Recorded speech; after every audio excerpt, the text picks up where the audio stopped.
अस्सलाम वालेकुम, नमस्कार, सत श्री अकाल। मैं हूं अरशद बीसल और आप देख रहे हैं मेवात आज तक। आइए दोस्तों, आपकी जानकारी के लिए बता दूं, इस वक्त जो मैं संदेश देना चाहता हूं मेवात आज तक के माध्यम से, वो संदेश मेरा रुकना नहीं चाहिए और तमाम जो मेरे हिंदू मुस्लिम भाई हैं वो इस पे एक शेयर जरूर करना। ये सीधा जो मेरा संदेश है ये चाइना और पाकिस्तान से जाकर टकराना चाहिए। मैं आज तमाम पड़ोसी मुल्कों के लिए एक संदेश देना चाहता हूं, कान खोलकर सुन लो पाकिस्तान और चाइना वालों, ये 1962 का हिंदुस्तान नहीं है, 1965 का हिंदुस्तान नहीं, 1971 वाला हिंदुस्तान है जब पाकिस्तान के दो टुकड़े किए थे हिंदुस्तान ने श्रीमती प्राइम मिनिस्टर इंदिरा गांधी के जमाने में। ये एक नया भारत है। कान खोलकर सुन लो पाकिस्तान और चाइना वालों, ये जो हिंदुस्तान है ना, ये 1962 वाला हिंदुस्तान नहीं है, ये अब एक नया भारत है। और पीएम नरेंद्र मोदी जी के साथ देश की 100 करोड़ जो जनता है वो पूरी तरीके से साथ खड़ी है। मैं देश के प्रधानमंत्री नरेंद्र मोदी जी को आज इस चैनल के माध्यम से यह संदेश देना चाहता हूं कि वो घबराए नहीं और मुंहतोड़ जवाब दे चाइना दुश्मन देश के लिए। जिस तरीके से आपने पाकिस्तान के ऊपर सर्जिकल स्ट्राइक की थी, उसी तरीके से सर्जिकल स्ट्राइक आप चाइना पर करिए। देश की 125 करोड़ जनता आपके साथ खड़ी है, इसमें कोई दो राय नहीं है। चुनाव का मुद्दा अलग होता है, कोई मोदी जी के साथ रहता है, कोई राहुल जी के साथ रहता है, कोई किसी पार्टी के साथ रहता है, लेकिन जहां युद्ध और जंग का मैदान तय हो जाता है वहां पर देश की 125 करोड़ जनता भारतीय जनता पार्टी के साथ खड़ी है, देश की हुकूमत के साथ खड़ी है। एक पत्ता भी भारतीय जनता पार्टी से बाहर नहीं है। आज हमारे मुल्क के जो जवान हैं, जो हमारे सैनिक जो हैं, उनको बेगुनाह सैनिकों को शहीद किया था गद्दार देश चाइना ने, तो इसलिए चाइना को मुंहतोड़ जवाब देना बहुत जरूरी है। और मैं मेवात से ये संदेश देना चाहता हूं, मैं एक मुसलमान हूं, हिंदुस्तानी, लेकिन पाकिस्तान और चाइना वालों सुन लो, पाकिस्तान तुझे कश्मीर कभी मिलने वाला नहीं है और चाइना तुझे लद्दाख कभी मिलने वाला नहीं है, गलवान घाटी कभी मिलने वाली नहीं है। ये सपना तुम्हारा चकनाचूर करेंगे हम। 125 करोड़ हिंदुस्तान के जो नागरिक हैं वो अपनी जो हमारी आर्मी है उसके साथ खड़े हैं। इंशाअल्लाह ताला अगर जरूरत पड़ी तो देश की 125 करोड़ जनता सैनिक बनकर पाकिस्तान और चाइना में जाकर घुसेंगी और इंशाअल्लाह ताला इंसाफ करेंगी।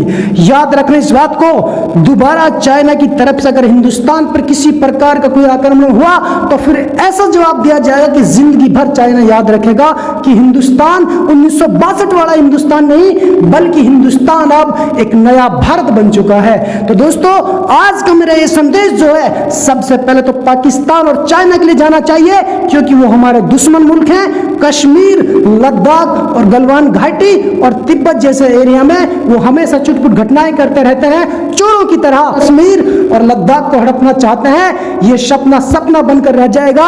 इस सपने को कभी हम साकार नहीं करने देंगे। जिस तरीके से आपने सुना होगा कि पाकिस्तान अगर दूध मांगेगा तो हम खीर देंगे, यदि कश्मीर मांगेगा तो हम उसे चीर देंगे।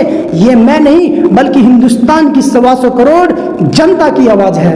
और इसके बाद चाइना की भी यही है, चाइना दूध मांगेगा तो चाइना को हम खीर देंगे, वो भी शक्कर डालकर देंगे। यदि चाइना तिब्बत और लद्दाख मांगेगा तो चाइना को बीच में से चीर कर रख देंगे।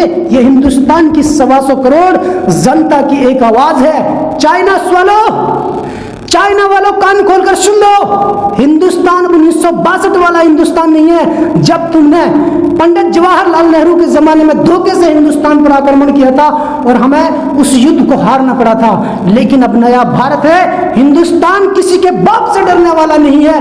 प्रधानमंत्री नरेंद्र मोदी जी के लिए भी यह संदेश देना चाहता हूं बार बार कि वो चाइना को मुंहतोड़ जवाब दे, खामोश ना रहे। हिंदुस्तान की 125 करोड़ जनता, हिंदू मुस्लिम सिख ईसाई तमाम जनता तेरे साथ खड़ी है। और सैनिकों के बाद में अगर जनता की भी जरूरत पड़ी तो इंशाअल्लाह ताला 130 करोड़ जनता सैनिक बनकर बॉर्डर पर जाएगी और इन दुश्मन देशों को मुंहतोड़ जवाब हम लोग देंगे। हिंदुस्तान का एक मुस्लिम वीर जवान था, कौन था वो?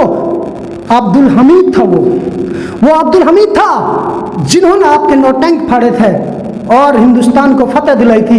आज भी हिंदुस्तान के जो मुसलमान है वो हिंदुस्तान का वफादार है और हिंदुस्तान के कदम कदम पर अब्दुल हमीद जिंदा है, टीपू सुल्तान जिंदा है। याद रखना, यहाँ के हिंदू मुस्लिम जो भाईचारा वो कभी खत्म होने वाला नहीं है। और जब तक हिंदू मुस्लिम भाईचारा रहेगा, दुनिया की कोई ताकत ऐसी है ही नहीं कि जो हिंदुस्तान को फतह कर ले, चाहे वो अंग्रेज हो, तैमूर हो, मुगल हो, चाइना हो, पाकिस्तान हो, कोई भी हो। और इसके बाद हमें एक संदेश उन टर्रू मेंढक देशों को देना चाहता हूं जो कि हिंदुस्तान के खिलाफ जाना चाहते हैं, जैसे नेपाल है, भूटान है और श्रीलंका है और बांग्लादेश है। अरे बांग्लादेश वाला 1971 को तो याद कर लीजिए। 1971 में तुम्हारा पाकिस्तान में क्या हाल हो रहा था जब प्राइम मिनिस्टर इंदिरा गांधी ने तुमको बचाया था और तुम्हें आजादी दिलाई थी। आज तुम हिंदुस्तान को आंख दिखाते हो। और भूटान वालों के लिए मैं एक संदेश देना चाहता हूं, जिन्हें हिंदुस्तान हमेशा से कर्जा देता आया है, आज वो भूटान वाले भी हमारा पानी बंद करने की बात करते हैं। वाह भाई वाह, क्या जमाना है। और तो और श्रीलंका भी इतना बड़ा कर्जा हिंदुस्तान ने दे रखा है श्रीलंका के लिए, और उस कर्ज को हड़पने के लिए वो भी चाइना की तरफ जाना चाहता है।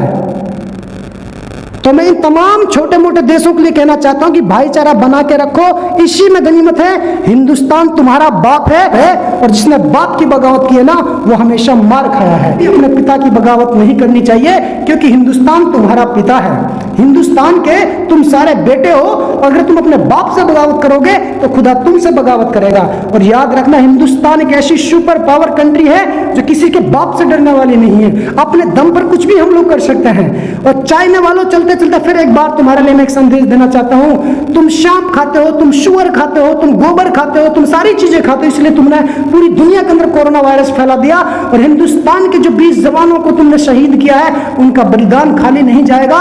ये हिंदुस्तान का प्राइम मिनिस्टर मोदी जी नहीं, बल्कि हिंदुस्तान की 125 करोड़ जनता कह रही है। इंशाअल्लाह ताला डंके की चोट पर हिंदुस्तान की जनता सैनिक बनकर निकलेगी और बॉर्डर तोड़कर चाइना के अंदर प्रवेश करेगी और चाइना तेरे से बदला लेंगे। प्यारे दोस्तों, यदि आप हमारी इस वीडियो को फेसबुक पेज पर देख रहे हैं तो हमारे पेज को लाइक कीजिए, शेयर कीजिए। यदि इस वीडियो को यूट्यूब पर देख रहे हैं तो हमारे चैनल को सब्सक्राइब कीजिए और बेल आइकन घंटी को दबा दीजिए। प्यारे दोस्तों, यदि आपको लगता है कि हम समाज के लिए बेहतर काम कर रहे हैं तो आप हमारे चैनल की मदद कीजिए। हमारे चैनल का अकाउंट नंबर और पेटीएम नंबर डिस्क्रिप्शन और स्क्रीन पर दे दिया गया है। तो दोस्तों, फिलहाल इतना ही। फिर लेकर हाजिर होंगे देश और दुनिया से जुड़ी ताज़ा तरीन खबरें। तब तक आप बने रहिए सिर्फ और सिर्फ मेवात आज तक के साथ।